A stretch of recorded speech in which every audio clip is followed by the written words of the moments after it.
Arts Commons, and it's my great honor, and I'm very happy to welcome you here to the wonderful Jack Singer Concert Hall lobby.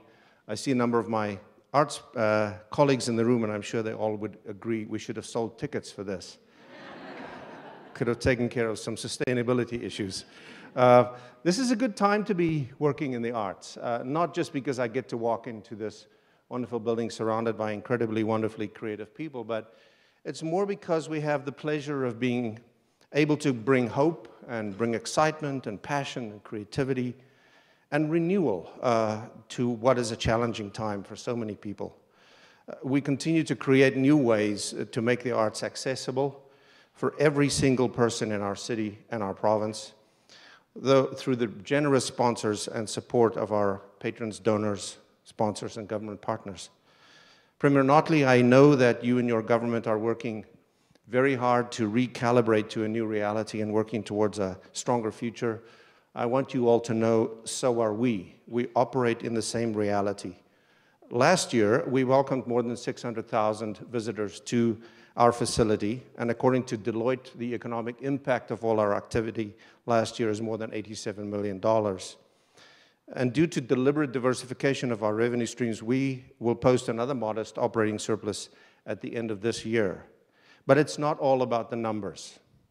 Our impact goes much deeper than that. Just in the past month, I'm going to share some examples with you.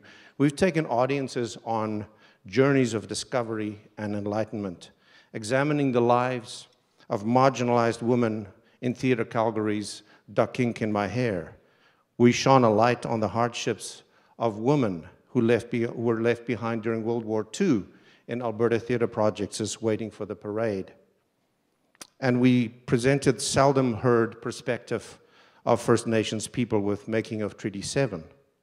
Later this month, we will have a National Geographic explorer telling us incredibly poignant stories of environmental conflict and using the power of photography and first-hand experiences to convey his message.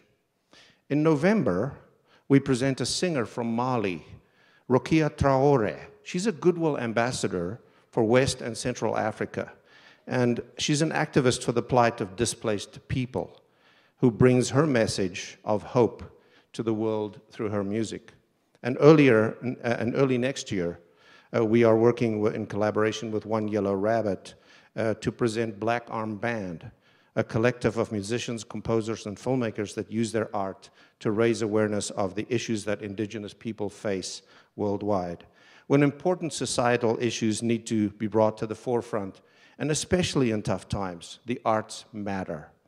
As Michelle Stanners, the executive producer of Making Treaty 7, says, words and stats and all that is great, but it's really through arts and music that you can move people from apathy to empathy. And so this is why we do what we do. But I've only shared limited examples of everything that happens within this building. The power and impact of the arts can be experienced across the province, in Edmonton, in Lethbridge, in Red Deer, in Medicine Hat, and even in Rosebud. Imagine all of the lives being transformed through conversations and experiences happening in this same way all across Alberta. We believe that the arts act both as a mirror and as a window. The arts reflect our lives, inspiring conversation, thoughtfulness, compassion, and action. The arts also act as a gateway towards hope, allowing us to see the world in a new light. And that is true today as it always was. It can spark our ability to imagine what is not and then to make it so. And this is a gift the arts give to all of us over and over. So I encourage all of you to take part and to bring the arts to life. Today's a historic day for all of us. Did you know that this is the first State of the Province address to be delivered in this building ever?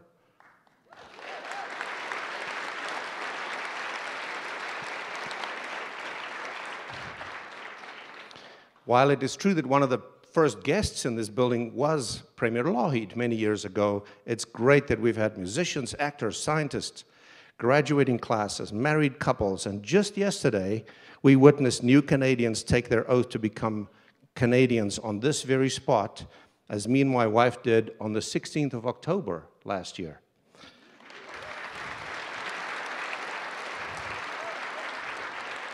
One of the best things that's ever happened to me. So this is really special for us to have this address here today. It's special, and I imagine for all of you too. I look into the audience today, and I see elementary students, high school students, parents, teachers, doctors, lawyers, and business owners, a really great group. I'm honored that today we are able to invite all of you, people from all walks of life, to enjoy this space as we throw open the doors to this very important event in our beautiful city, Calgary. Before I hand over the mic to our Honorable Premier, I'd like to ask you to take a moment to watch this video. Thank you.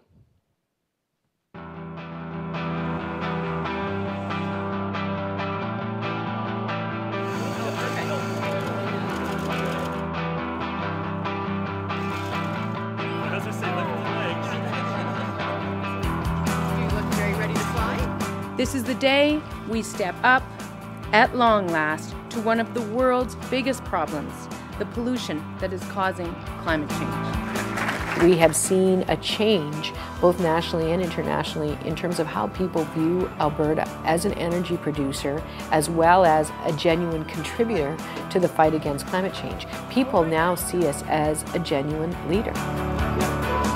Every day that we come to work, the people that we are thinking about, the matter that is on our mind as we walk into our offices, as we get to work every day, is how Alberta families are doing, how Albertans are doing through these difficult times, and how we can be there with them. Take care. They want to be able to get back to work. They want security for their family. We get that, and we're working as quickly as we can to help position our economy, to create those jobs, and to make sure that Alberta families are successful as a result. Our jobs plan is about supporting businesses that are focused on innovation. It's about supporting businesses that are actually excited to grow, but need that little bit of support, need that access to capital.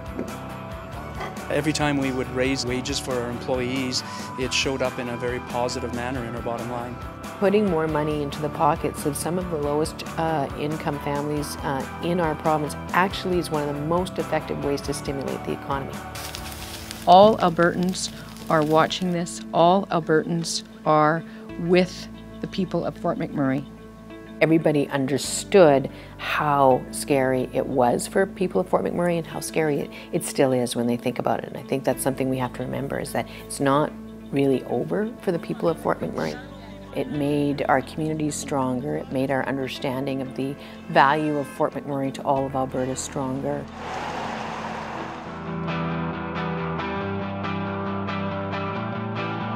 As a parent, I want to know that my kids are going into those classrooms and that there's enough teachers that they get the attention they need when they need it.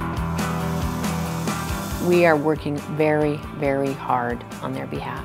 Everything that we do, every decision that we make is because we believe it will make Alberta better and make their experience of Alberta better now and in the future.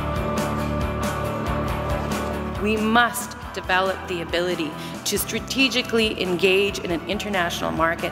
That's what the fight for these pipelines is all about.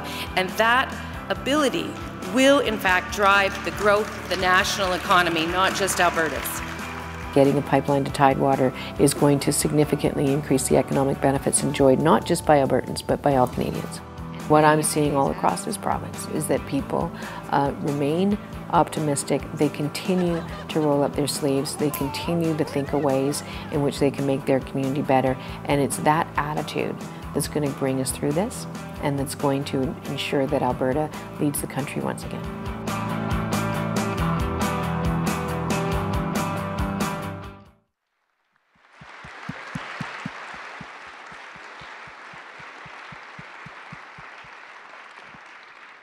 And now it's my great pleasure and honor to introduce Premier Rachel Notley.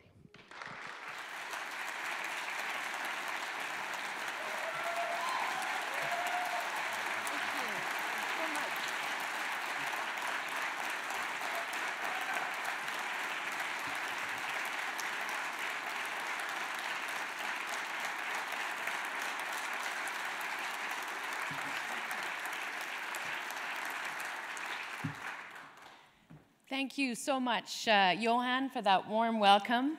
And thank you for hosting us in this beautiful space.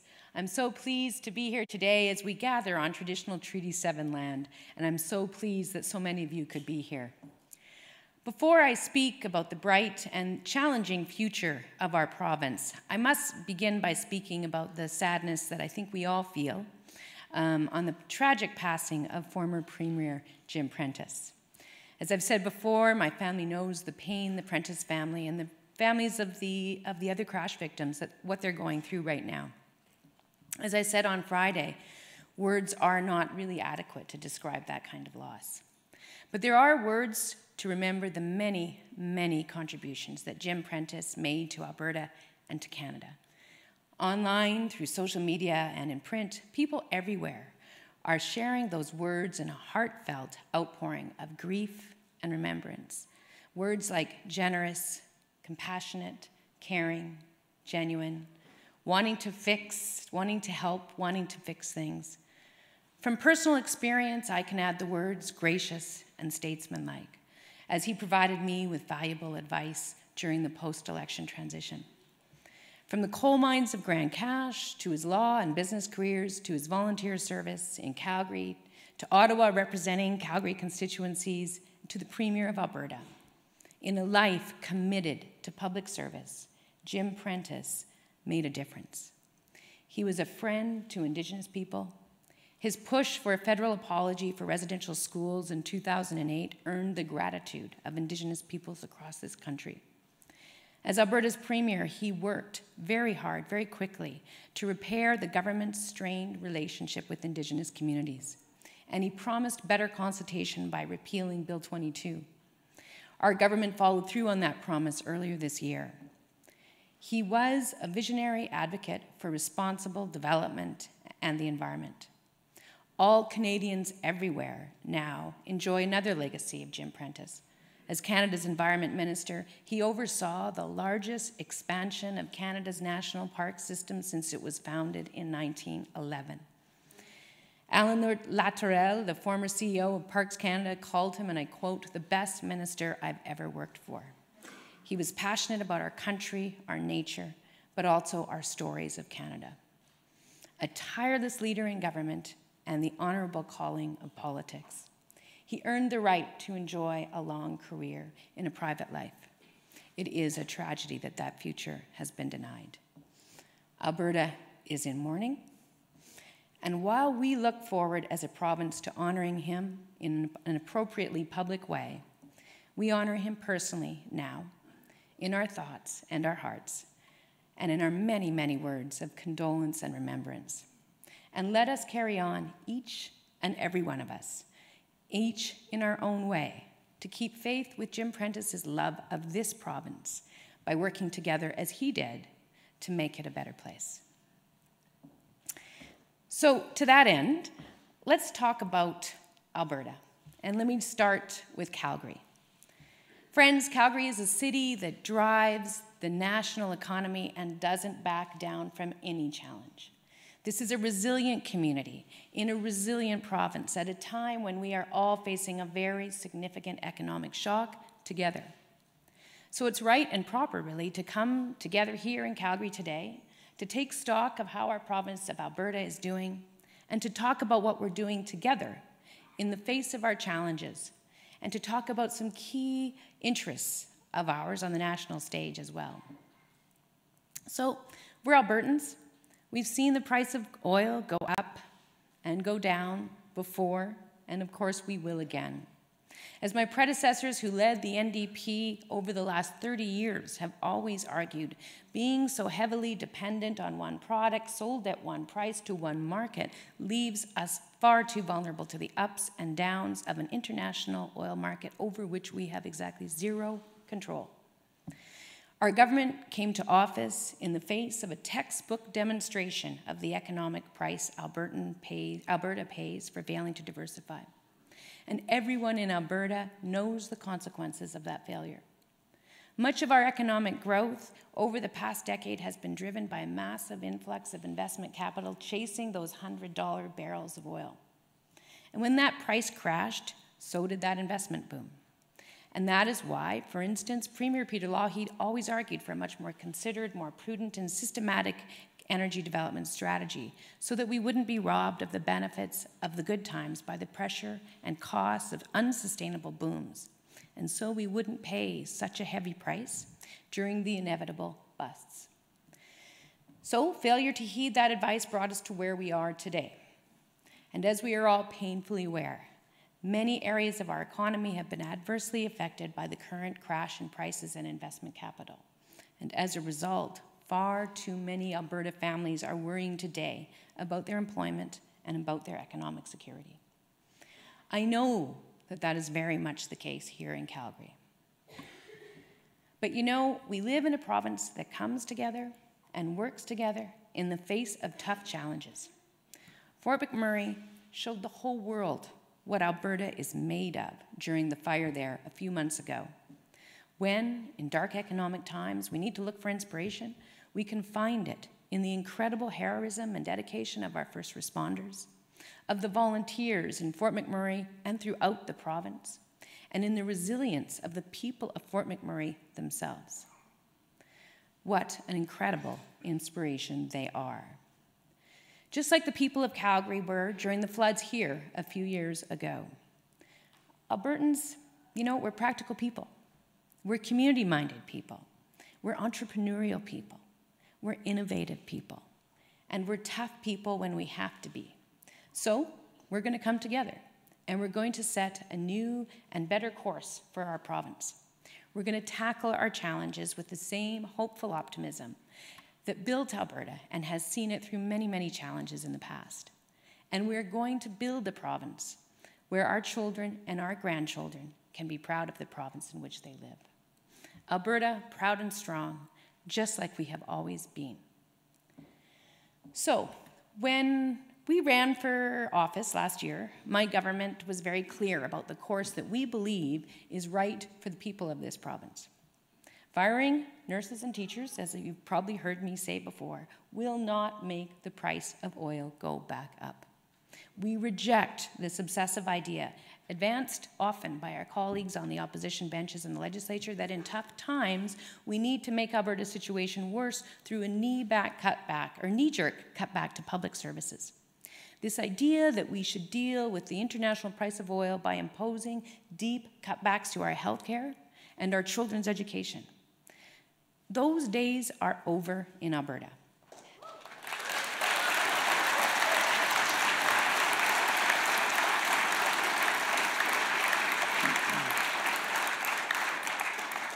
Healthcare and education are safe in your government's hands.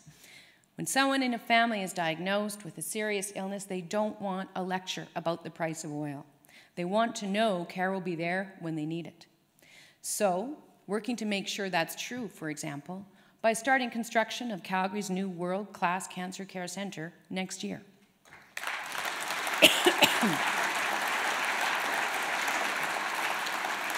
Finally, and at long last, that is going to be started. The facility will have 160 inpatient beds. It will have 12 new radiation vaults, a clinical trials unit, 9 major research labs, as well as several outpatient cancer clinics. It will be a state-of-the-art facility providing great care for people throughout southern Alberta. And while it's being constructed, it will provide hundreds of good jobs and a sorely needed boost for Calgary's economy. The same considerations, quite frankly, apply in education. When a worker loses their job and is looking for retraining to get a new one, they don't want to hear they're out of luck because of the price of oil. That isn't good enough in an economy that is going to change and, quite frankly, keep changing in the years to come. That training has to be there. And a good public education system has to be there. And world-class universities and institutions too. Now, I'll say some more about education in a few moments, but my point is this. It makes no sense to try to deal with a crisis in the price of oil by creating a second crisis in the basic public services like education and health. That was tried in the past, and my friends, I'm here to tell you, it failed. We can do better.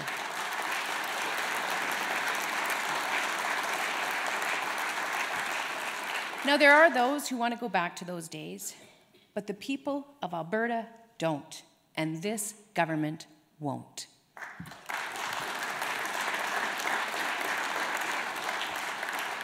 Now, having said all that, I wish I could leave this discussion of our fiscal realities right there, but I can't.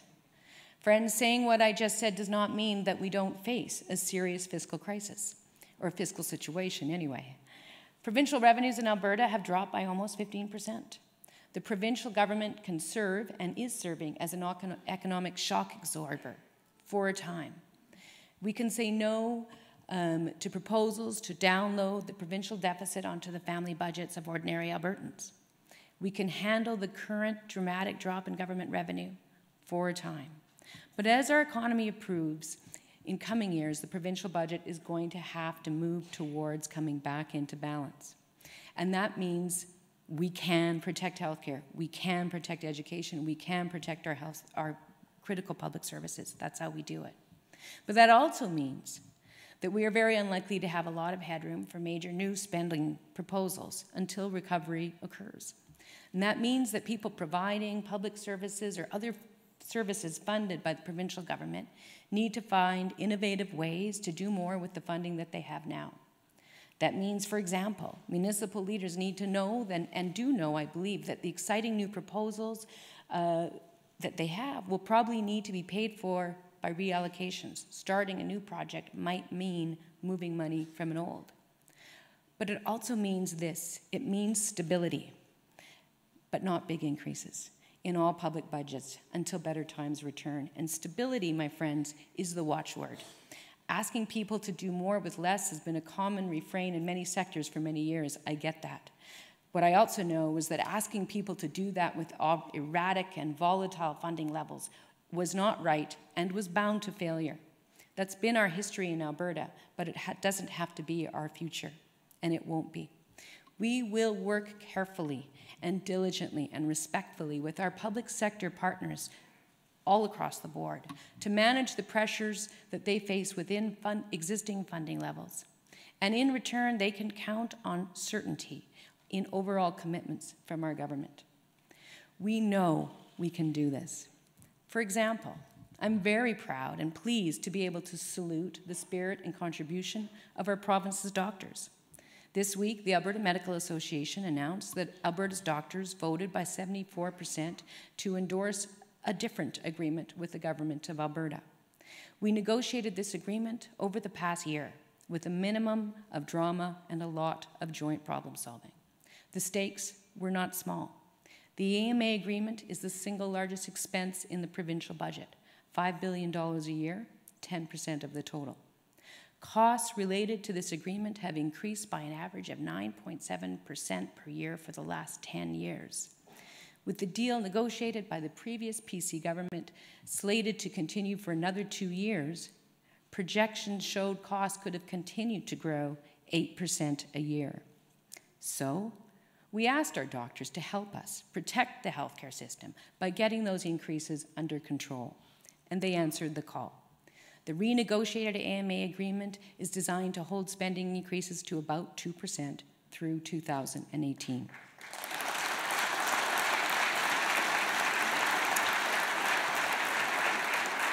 And I want to sincerely thank AMA past President Carl Knorr and his successor, Dr. Pedrick Carr, and the whole team at the AMA for the public spirit that Alberta's doctors have demonstrated in coming to this agreement. That's why, that example is exactly why I know we can do this. We can continue to bring quality public services to the people of Alberta while being careful and responsible with our public finances. And as we do this work, we remain very focused on our critical objective, jobs and economic diversification that will help all of us emerge from this downturn stronger than ever. So, friends, we're not going to diversify our economy on that topic, and we're not going to make it more resilient overnight. But if we want to get there, we have to get a start, even in these difficult times. So every Albertan will have a role to play in building that more diversified and resilient economy, an economy whose benefits should and must be much more widely and fairly shared.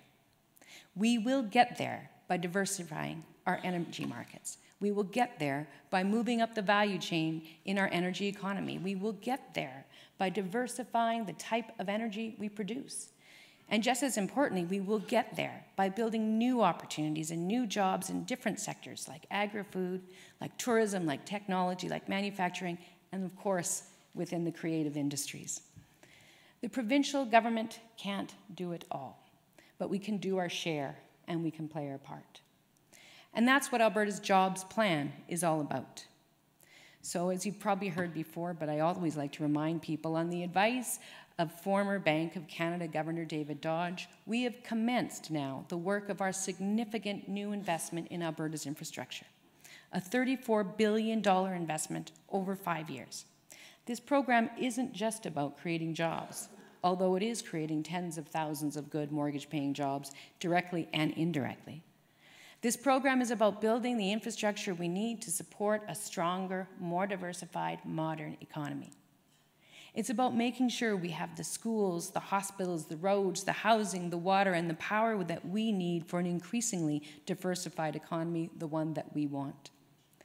Our jobs plan is also premised on the strategy of partnering with the entrepreneurs and the companies who will directly drive our diversification.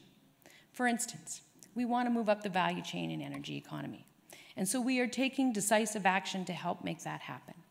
As a first step, we've introduced a $500 million program to promote value-added production in Alberta's petrochemical sector.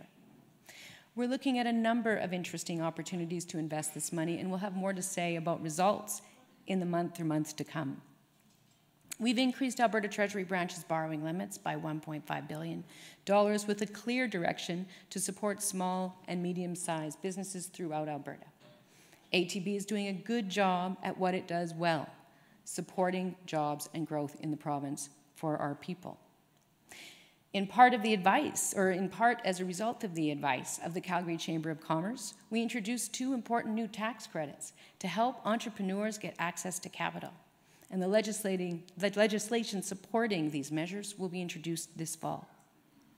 The Alberta Innovates Voucher Program for small and medium-sized businesses has helped create hundreds of jobs, 250 new prototypes, and 140 new patents. This forward-thinking program has helped technology companies like Nanalysis Corp, RenoWorks, and Oral 4D Systems grow and prosper right here in Alberta. Through $75 million in government support, the Alberta Enterprise Corporation supported investment of $310 million in 30 Alberta tech companies, resulting in approximately 1,500 good-paying jobs. And of course, and in support of our small business across Alberta, we cut the provincial small business tax by 1/3. So I believe that Alberta's jobs plan is going to get results. Like the Southwest Calgary Ring Road, which will support 8,500 person-years of employment over 5 years. Like the STEP program, which helped employ 2,700 people this summer in nonprofit organizations, libraries, small businesses, and Indigenous communities.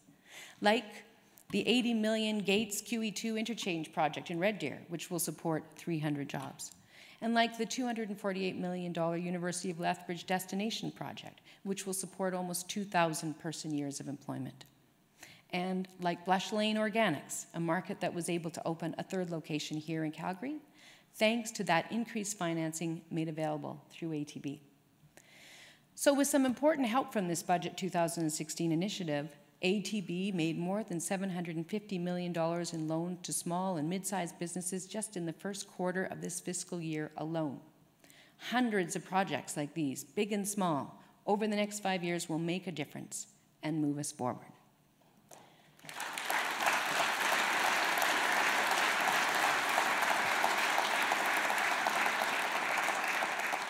But you know, Albertans don't just want a return to growth per se. Albertans also want to make sure that the benefits of a return to growth are widely shared. Our friends on the other side of the legislature believe that if you give tax cuts to the rich and cut everyone else's public services, somehow everyone will benefit. The lie that looking after only the fortunate helps everyone else has been proved wrong everywhere in the industrialized world after being given quite a good run, unfortunately. Socialism for the rich and austerity for everyone else is a completely discredited approach.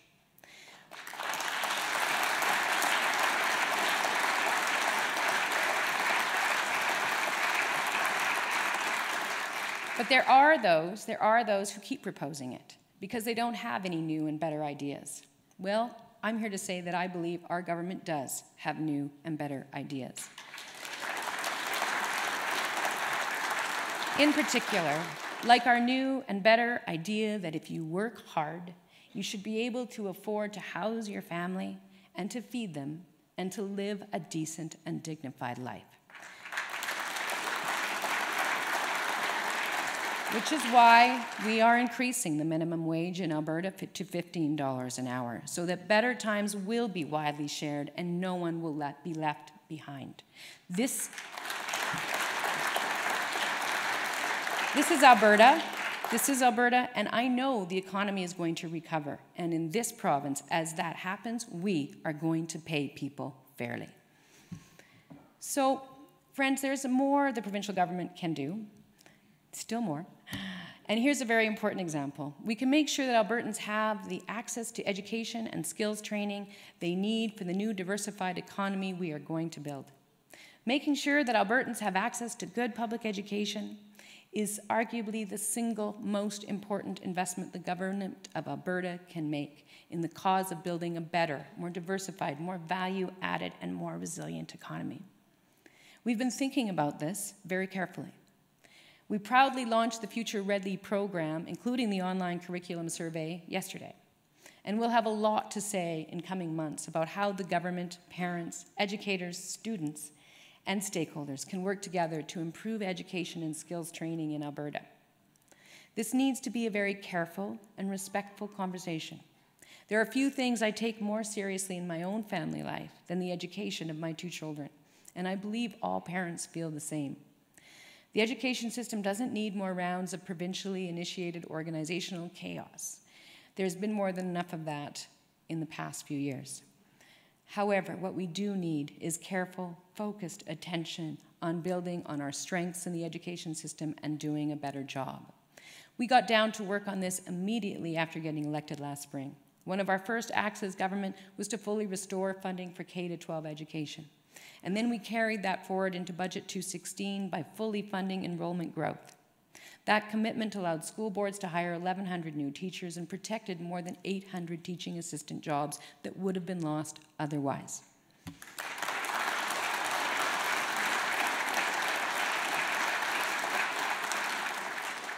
There's a lot more that needs to be done. So, for example, at a time of economic shock, we need to make sure Alberta is doing a world-class job of providing workforce training for people throughout their careers. We also need to be continuously improving the curriculum taught in our schools so that we know our children will be graduating into a very different economy with the skills and the knowledge that they need. We also need to make sure that education and training are accessible. The best education in the world does no good if the people who need it most can't afford it. So early today, my government announced that we are extending the tuition freeze for Alberta students for a third year to the end of the year 2017-18.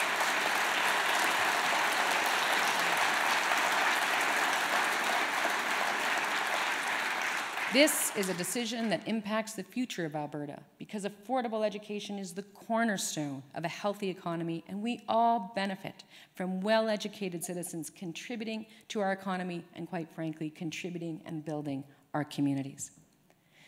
So, friends, let me speak about another issue that we need to tackle to turn our economy around and, quite frankly, to build a better future. And that is this. As one of the world's major energy producers, we need to take control of the climate change issue before it takes control of us.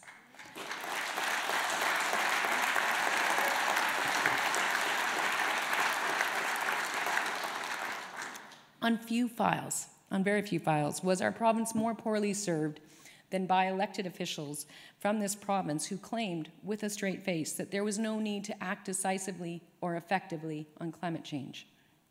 This failure to attend to the fundamental strategic interests of Alberta is a key reason why we remain landlocked today, despite 10 years of promises that the issue was going to be addressed effectively. So let there be no doubt. If we want a better economic future, we need to lead on climate change.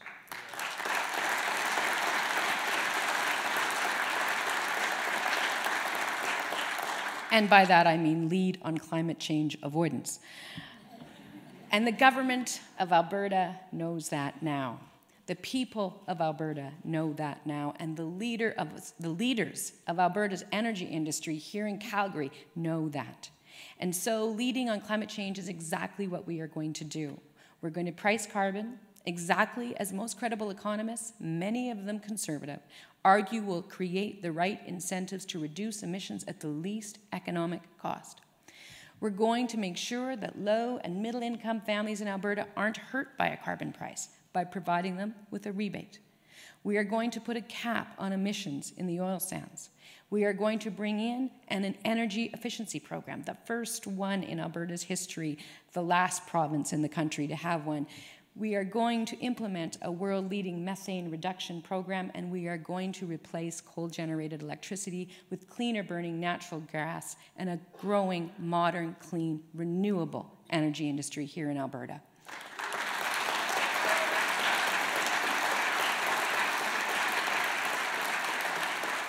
In the process, we will also create thousands of new jobs and industries that are here in Alberta to stay, the modern, clean industries of the future.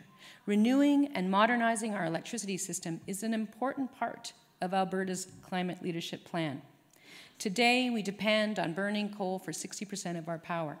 Our province is, without question, the biggest coal pollution emitter in Canada, and that is going to end.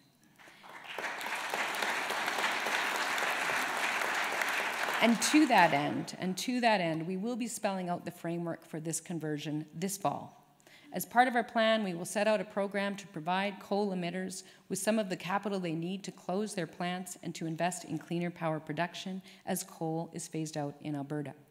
We will set out how proponents will be able to bid into Alberta's market to help replace that coal power generation. And we will set out more detail on how we will promote the construction of clean, renewable energy, wind, solar, thermal, and hydropower, efficiently, economically, and without undue subsidy. In all of this, we will be creating jobs with a future and helping to build a more resilient, diversified, and clean economy. That is the future of Alberta. Those who argue that we don't need to do any of this are proposing to lead this province into the 20th century. Instead, our government will help to lead Alberta and Canada into the 21st.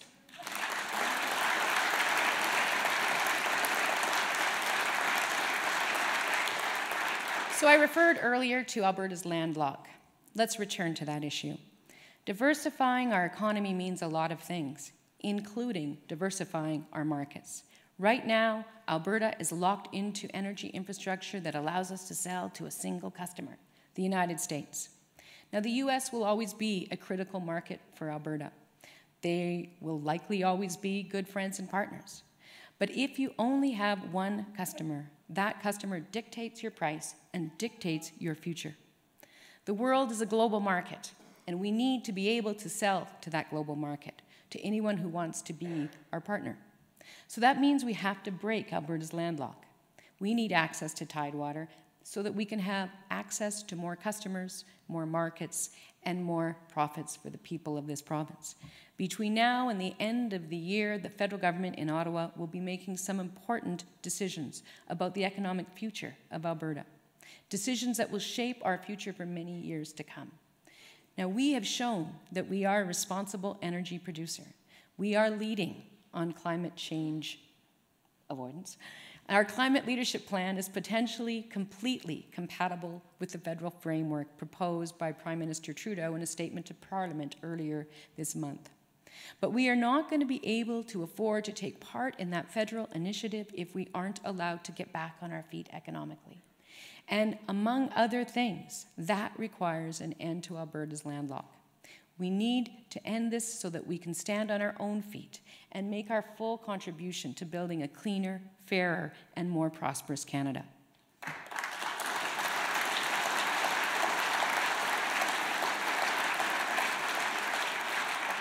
So my government has been speaking out clearly on this issue since we were elected. And here too, on all of the issues I've been talking about today, we will be working with focus and determination to get the job done. So that's what the people of Alberta are looking for from their provincial government.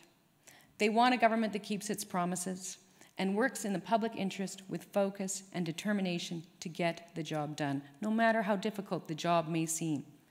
Together, we are addressing the real issues that lie before Alberta.